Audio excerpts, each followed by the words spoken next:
नमस्कार रसनार बासनाते आमी आबार एक नतून रेसिपि करे देखाबो। एखाने आमी एक मिक्सिर बाटी नियेछि। एई बाटिर मध्ये आमी 3टे डिम फेटिये नेब। एखाने आपनारा निश्चयई बुझतेई पारछेन आमी एक फ्रुट केक बानाबो। तार जोन्नो आमी मिक्सिर बाटिर मध्येई समस्त उपकरणगुलोके मिशिये नेब। एखाने 3टे डिम आमी फेटिये दिये दिচ্ছি। এটা খুব সহজে হয়ে যায় মিক্সির বাটির মধ্যে তৈরি করলে। এবার আমি এক বাটি চিনি গুঁড়ো করে দু বাটি করে নিয়েছি। গুঁড়ো করলে এটা দু বাটি হয়ে যাবে, এক বাটি চিনিটা বেড়ে যায়। আমি দু বাটি গুঁড়ো চিনি নিলাম, মিক্সিতেই গুঁড়িয়ে নিয়েছি আমি চিনিটা। এবার আমি ওই একই বাটির এক বাটি পুরো তেল দিয়ে দিলাম, সাদা তেল দিলাম।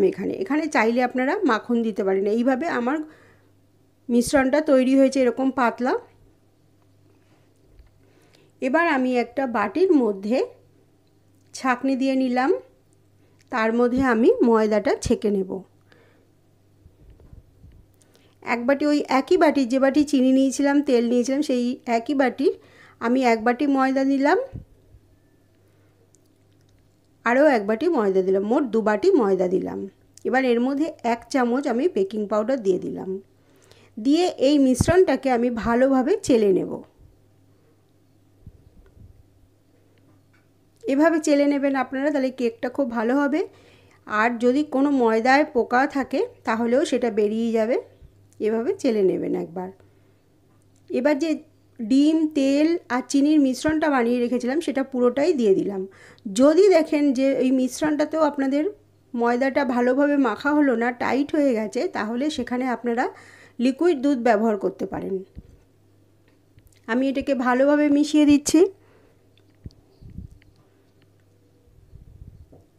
ভালোভাবে মেশানো হয়ে গেলে পর এর মধ্যে আমি ড্রাই ফ্রুট দিয়ে দেবো। এখানে কাজু আর কিশমিশ দিয়ে দিচ্ছি। এখানে আমার দুধ দিতে হয়নি, দুধের ব্যবহার আমি করিনি।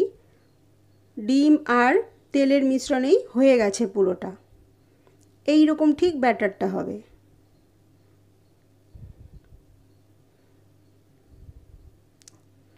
এবার আমি কিছুটা মোরব্বা দিয়ে দিচ্ছি, টুকরো করে রেখেছিলাম সেই মোরব্বার টুকরোগুলো দিয়ে দিচ্ছি। দিয়ে এবার এটাকে মিশিয়ে দেবো।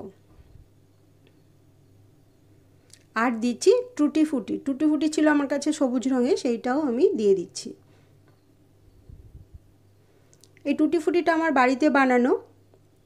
যদি এই রেসিপিটা আপনারা দেখতে চান তাহলে আমাকে কমেন্ট করে জানাবেন, আমি একটা অন্য ভিডিওতে দেখিয়ে দেব।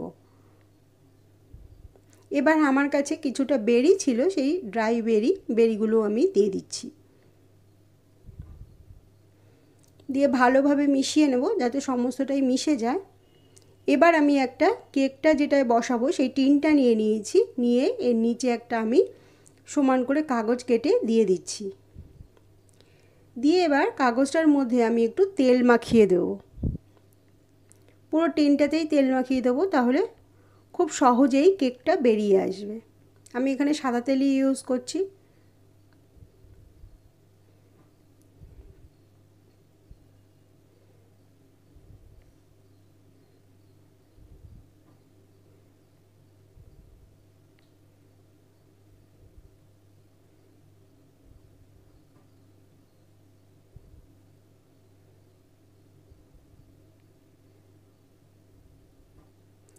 এই কেক টিনটার মধ্যে আমি সমস্ত মিশ্রণটা ঢেলে দেব। এটা আমি ওভেনে বেক করব 180 ডিগ্রিতে 30 মিনিটের জন্য। এভাবে আপনারা একবার বাড়িতে বানিয়ে দেখবেন, এটা চটপট তৈরি হয়ে যায়, খুব সহজেই তৈরি হয়ে যাবে এবং খুব মজাদার খেতে লাগবে।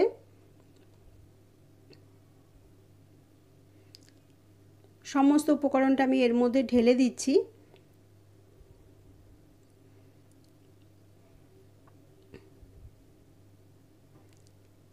এবার একটু ট্যাপ করে দিচ্ছি যাতে নিচের হাওয়া যদি থাকে সেটা যাতে বেরিয়ে যায়। এবার আমি এর উপর থেকে একটু সাজানোর জন্য ড্রাই ফ্রুট দিয়ে দেব, বেরি আর কিশমিশ আর কাজু বাদাম দেব।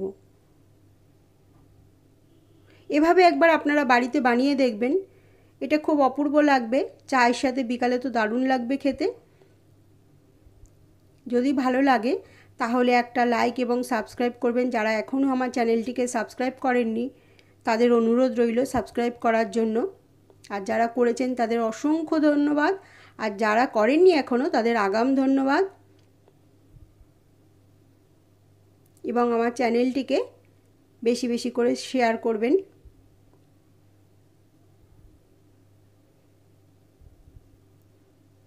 এবার আমি এটাকে ওভেনে দিয়ে দেবো। তৈরি হয়ে গেছে ওভেনে দেওয়ার জন্য।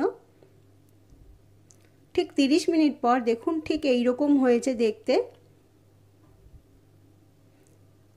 এবার এটাকে খুব সহজেই আস্তে বার করে নিতে হবে। এটা আমি ঠান্ডা করে নিয়েছি, ঠান্ডা করে তারপরেই আপনাদের দেখাচ্ছি। এইরকমভাবে ফুলেছে।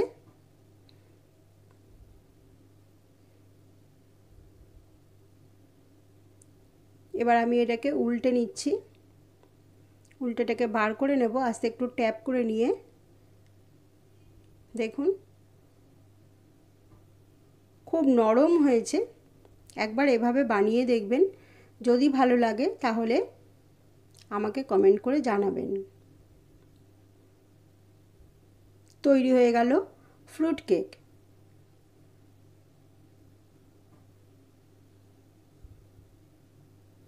দেখুন কত নরম হয়েছে।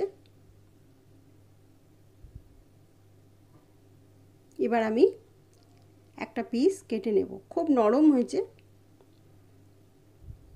এভাবে আপনারা বানাবেন, দেখবেন আপনাদের কেকগুলো এরকম অপূর্ব সুন্দর হবে। একবার বানিয়ে দেখবেন, ঠিক এভাবেই বানাবেন।